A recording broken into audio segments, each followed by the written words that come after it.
All right, guys. Well, good morning. It's back to coffees and questions. Got a lot of questions. Got a lot of stuff that happened this week. First off, my giveaway. Wow. I mean, I don't think I've ever gotten so much email in one day. I had 154 of you guys enter the contest the first day, and it's been, 10 or 12 after that. So, I mean, thanks. That's pretty cool, and you guys really helped me out by allowing me to test out my new email server. And if you haven't noticed, I'm rebuilding the TheBootGuy.com website. So for the next, I got to take another 5 days at it. So for the next 5 days, I'm probably not going to have any boot reviews going out there. I got a lot of stuff I'm working on, but I got to finish up the website. I got to get everything back in place. Apparently, when I switched over from one platform to the next, all those blog postings, all those video postings, all those links to the Amazon and working persons, and that was another whole other thing. All of those links, all that stuff didn't transfer over. Most of the information did, but the important stuff, the stuff that people want to watch and see, didn't. Photos weren't reformatted or resized or nothing like that. So I'm taking a few days and I'm working through the whole process again of rebuilding that website for myself. So in the meantime, this is probably going to be the only video I'm going to put out this weekend, and this is going to sit parked at the top of my YouTube channel. Okay, so let's get to it. Questions. Okay, so Cody I'm going to answer his question because he's asked some pretty good questions in the past, and this one's really good. He goes, have you done your review of the Duluth Pants yet, or has he missed it? Well, here's the deal. I bought that stuff from Duluth. I did the review of the boots because it kind of made sense. It's, it's boots and whatnot. Those pants were pretty run-of-the-mill.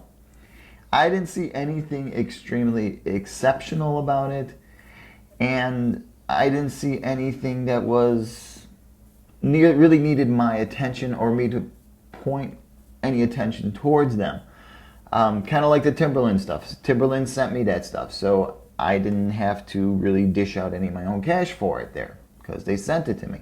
Now, the Duluth stuff, I bought that with, my own funds. Actually, the funds from the TheBootGuyReview.com, thing.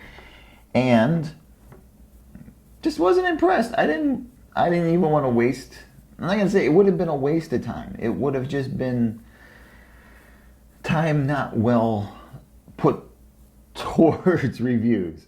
They're basic pants. I mean, I understand a lot of you guys love them and they work really well for you, but for me, there's so much stuff on the market that is a little bit more obscure. Duluth is pretty well known. I mean, you can't walk into anywhere, but if you have ever pulled out a tape measure and measured a piece of wood or a piece of metal, more than likely you've got a Duluth trading catalog sitting somewhere in your house. You get them in the mail, so it isn't like they're an unknown brand.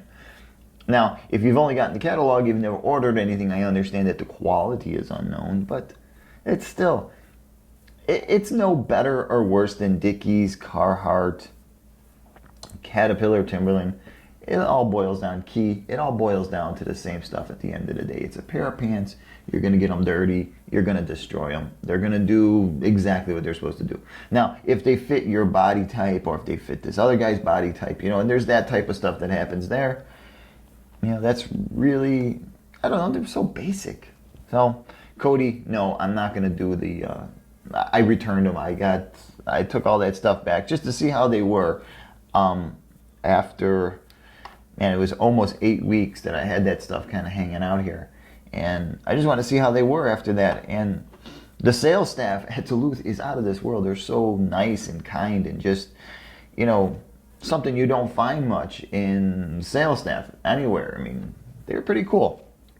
So the return just happened seamlessly and smooth, and it was nice. It is quite a drive for me to get from point A to B. I mean, I got to leave the city and head out to Hoffman Estates, which is a pretty long haul at the wrong time of the day. So, all right, next up, Mark asked if I had any more info on the Knicks boots. Well, Mark, I do. Actually, I had to email the guys at Nick's for one of you guys, the subscribers, were asking me some pretty in-depth questions about after they broke their foot, they broke the metatarsal bones on their foot. And we're going back and forth with styles that would work. And I got the bright idea that maybe Nick's had something that they could, maybe it's a problem that they've encountered before with guys breaking their metatarsals. I mean, it's a pretty common workplace injury in places that don't require actual metatarsal guard boots. So I sent them over an email and they got back to me really quick. And it's really something that I really like about the whole Nick's thing is that they're pretty much on top of their email within 24 to 48 hours. They're right on top of you there. He also added in, in the liner notes for say of the email that they're finishing up my boots. It turns out that my feet are 2 different sizes. Now, I've never noticed or had any problems with my feet being 2 different sizes. I've always been a size 12 medium. So they're telling me that they're making me boots. I'm not gonna argue. I'm not gonna, they're the professionals here. When it comes to making stuff, I'm gonna let them do what they do best, and that's make awesome boots. So those should be on the way. I mean, 2-3 weeks from now, I should have them. As soon as I get them, I'll probably push everything aside for a couple hours, shoot as many photos of them as possible, just get it out there, get it on my Instagram and my Twitter. Might shoot a little video for Instagram like I've done before when I've had like brand new stuff like I did with the Omni and I did a few of the Eric boots. So, and that brings me to another point. I got some new stuff coming from Eric that I've never seen anywhere called Vent Tech. That is Western and Western work boots that have mesh into where you would normally find the flame and the details in the shaft, that they've added a mesh material, backing it in with the leather to allow airflow to go in and out of there to make a cooler Western boot. So I got that stuff coming in, and that's looking really cool. The tech on the back end of that stuff is really interesting, and I guess it's just was a matter of time before somebody could actually make a Western boot that was more breathable. So yeah, Nick's boots, I'm sorry, Mark, Nick's boots are on the way. I got one about socks. Hey, boot guy, are you ever gonna do a video on proper boot socks? You know what? I am gonna eventually do a video on proper boot socks. And as this guy stated in his question, this is Hachizenki. That might be more. Okay, so yes, you're right. Buying the 12 pack of socks, buying the cheapest socks possible and telling yourself, oh, they're just socks, is if you're working on your feet, if you're over the age of 25, 30, it's time, just like underwear and socks, it's time to move out of the cheap stuff and start buying yourself a little bit better grade of both of those items, especially when it comes to if you're wearing boots. If you're wearing heritage boots or if you're wearing Western boots or stuff like that. Yeah, if you're gonna spend $300-$400 on a pair of boots, okay, so let's me lower that price down or something. If you're gonna spend $150 to $200 on a pair of boots, yeah, buy yourself a couple pairs of good socks for work. See what it's like.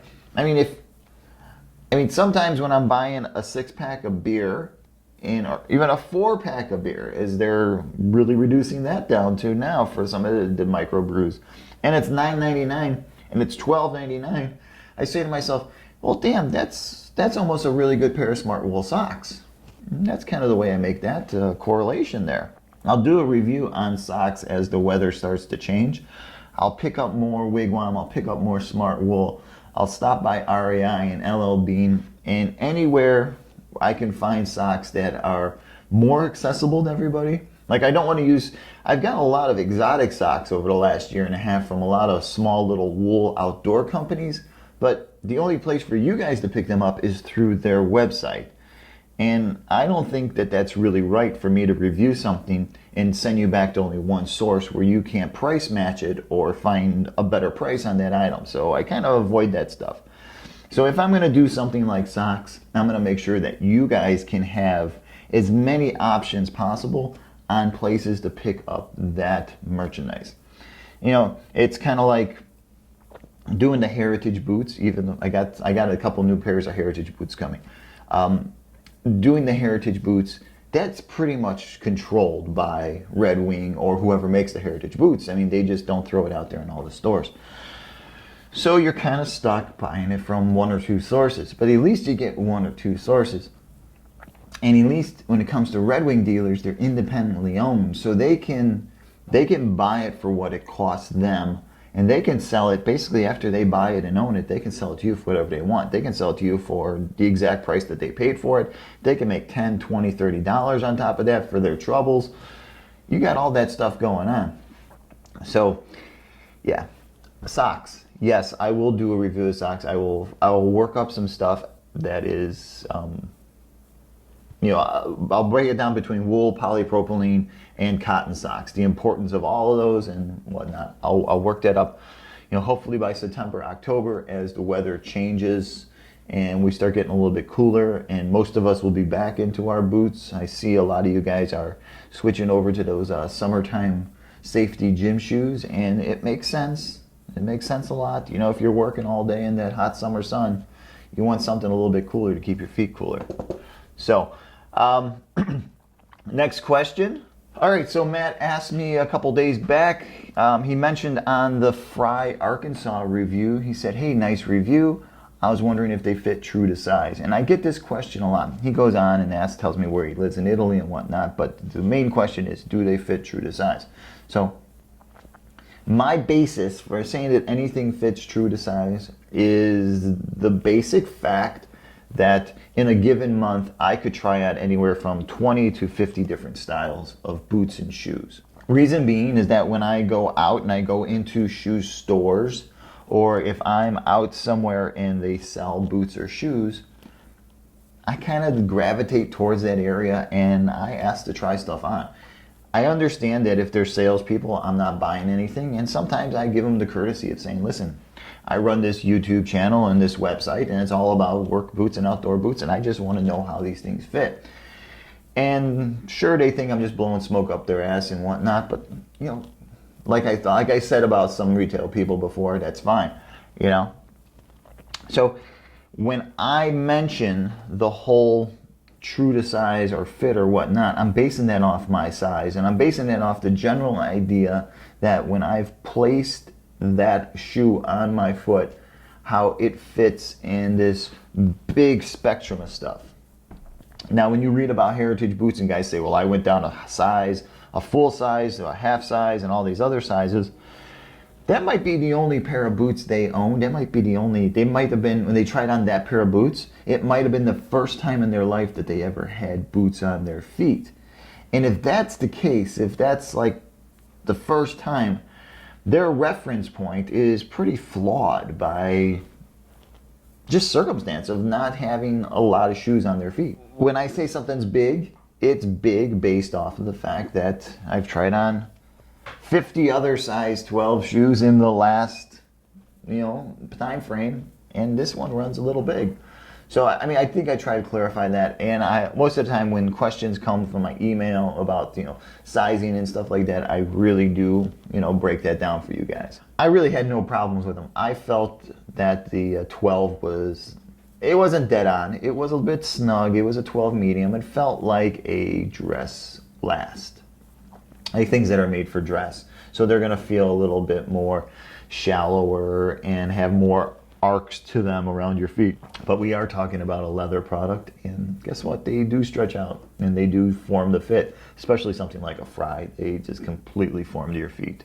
I'm getting a lot of foreign names that I'm not used to pronouncing, so guys, I'm really sorry. Please forgive me for not being able to pronounce your names. But Manaja Tapa asked me 20 hours ago on the Red Wing video, the demonstration video that I did for the boot cream and whatnot, asked me what he should be putting on his Iron Rangers 8085. In my opinion, you should probably only be using a little bit of the leather conditioner and not do much to those unless you're in a large amount of water, unless you're wearing these as your everyday boot and you're in water all the time, then you move it over to mink oil. Preserving the look and the feel and the whatever of the Iron Ranger is really about patina and letting them get old. So wear them. let them get a little dry, let those stress lines appear, and then put some, definitely put some boot oil in them. Definitely do that. And I really think a lot of the stuff out there that's being done for men's boots over the last 2 years is gimmicky, to say the least. And it has to be gimmicky. I mean, businesses have to keep flowing and working, so you got to create some sort of gimmicks and make things seem important. All right, so like I said, for the next week, this is going to be probably the only video I have out there for this upcoming weekend. I'm sorry about that, but I am working on the TheBootGuy.com website, so that is something that I really need to put all my attention into. I kind of taken days off from working just to get this done, so it's up and it's done and it's ready, and I can move on to the next year or two with just that website.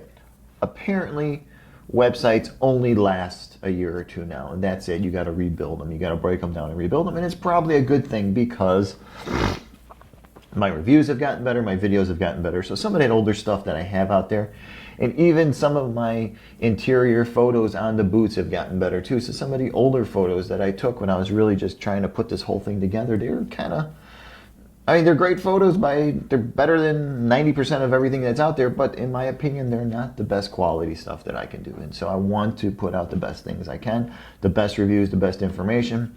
There's a lot of things that I want to try. Remember, I come in contact with a lot of boot stories and stuff like that all day long because of the way I set up social media to just hit me every time something gets mentioned. I mean, I get a lot of stupid shit about Justin Bieber and a bunch of other, big ass modeled chicks who are, wearing Timberland boots, but there's a lot of good stuff out there too that happens when new releases come out or somebody's got something going on new in the whole boot market.